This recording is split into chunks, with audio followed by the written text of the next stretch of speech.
Welcome back to day 4 of making a sourdough starter from scratch. Today we're going to use our sourdough starter to first make some tortillas using this recipe from Shannon Stronger's Traditionally Fermented Foods book, and then we're going to feed our starter in equal weights. Alright, so let's start with making these tortillas. The first thing it says in this recipe is 3.5 cups of flour. This is a half scoop, so that's half, 1, half, 2, and half, 3, and then 3.5. Okay. Plus 2 teaspoons of salt, and I just kind of guessed how much that is. It next calls for half a cup of lard, coconut oil, or butter, and I'm going to use olive oil, but I don't usually add olive oil or any oil or butter.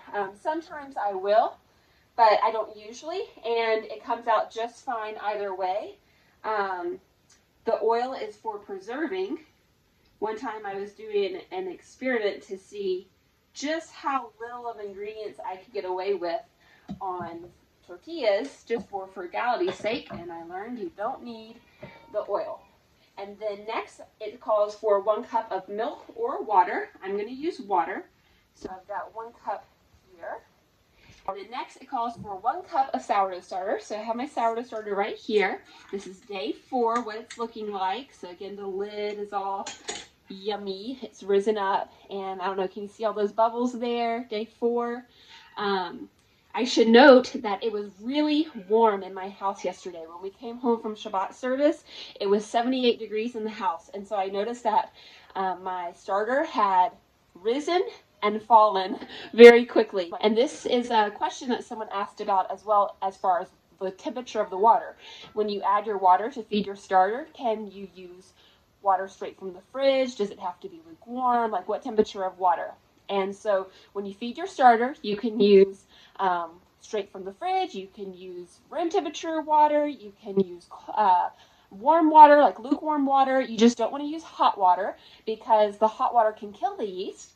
But if you do use lukewarm and warm temperature water in your starter when you're feeding it, or when you are making a dough, expect for that heat to cause the yeast to eat through the carbohydrates in the grains a lot faster. And so your dough is going to proof a lot faster, and your starter is going to peak a lot faster and fall a lot faster.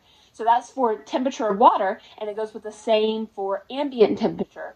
So if your ambient temperature is warmer, expect for your dough to proof faster, expect for your starter to peak faster. And if your ambient temperature is cooler, expect for your dough to proof a little slower and your starter to take more time to peak and then to fall back again. So that's just something to note. The temperature of your water, the temperature of your environment does affect how fast your starter is going to rise and fall, or how fast your doughs are going to proof, okay? And that is important because you don't want to overproof your doughs. There's been several times that I have made up a dough and then left for town, let's say, and then come back and realize, oh my goodness, it's super warm in the house, and my dough has already risen up way too much where it's starting to fall back down again. So then your breads come out flat, and that's just no fun. So keep that in mind. The environment and the water temperatures do matter. So I'm stirring that up, and this calls for a cup of sourdough starter. So here we go. Half a cup and 1 cup. You want to always use your starter before you feed it, because if you feed your starter and then you use it like 10 seconds later, you're essentially giving your dough a whole bunch of undigested starter or flour, because you haven't given your starter any of the yeast time to eat through the carbohydrates in your starter. You want to first use it, then feed it. If you're going to, let's say, feed it and then a few hours later, like 2, 3, 4 hours later, use it, that's fine. And if you forget, and let's say you feed your starter and then you're like, oh man, I forgot, I wanted to whip up a batch of this, go ahead and try it. It probably is going to come out just fine because our starters are very resilient, our doughs are very resilient, and if there's a little bit of yeast in there, you're going to be okay. Generally, as a rule, you want to use it, then feed it, not the other way around. So let's mix all of this up for our tortillas. And what I'm going to do after I mix up all of this tortilla dough is let it sit on the countertop all day and proof.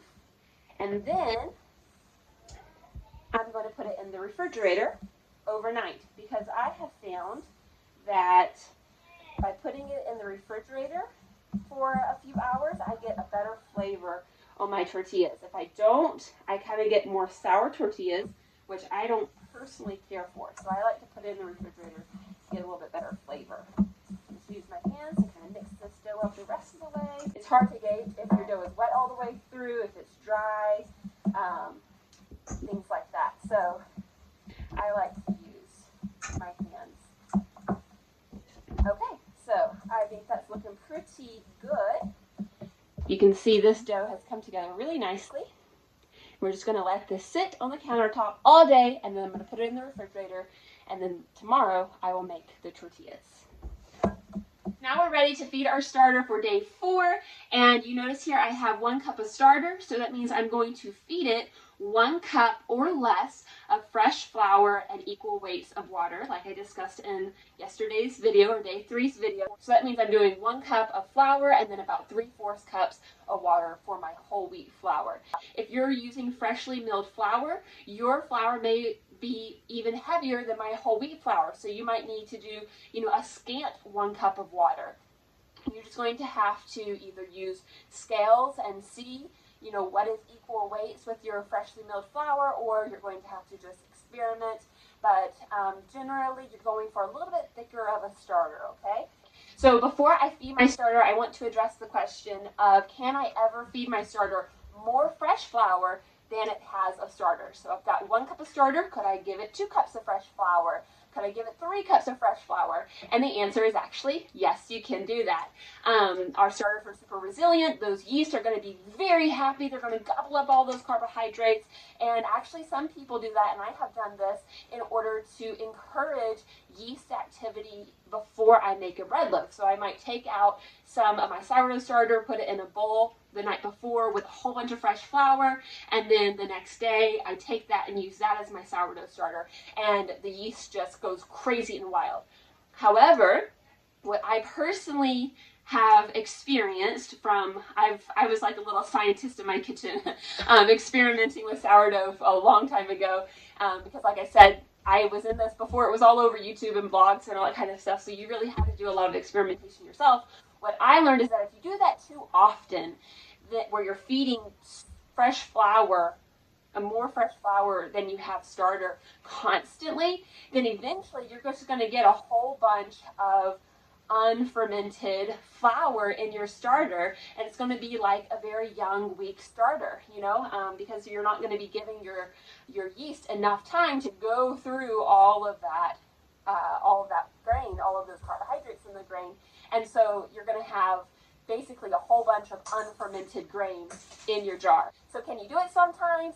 Yes, sometimes you can feed it more flour than you have starter. Should you do it every single day all the time? No, I would not recommend that based on my experience. So let's go ahead and feed this little thing, and we'll be done with day 4. So I've got my bowl of flour here, and this is actually like a little pro tip. I find it's really helpful to leave a bowl of flour near my starter, so it's just like one less step that I have to do when I want to feed my starter, and it just makes it easier for me to be consistent about feeding it.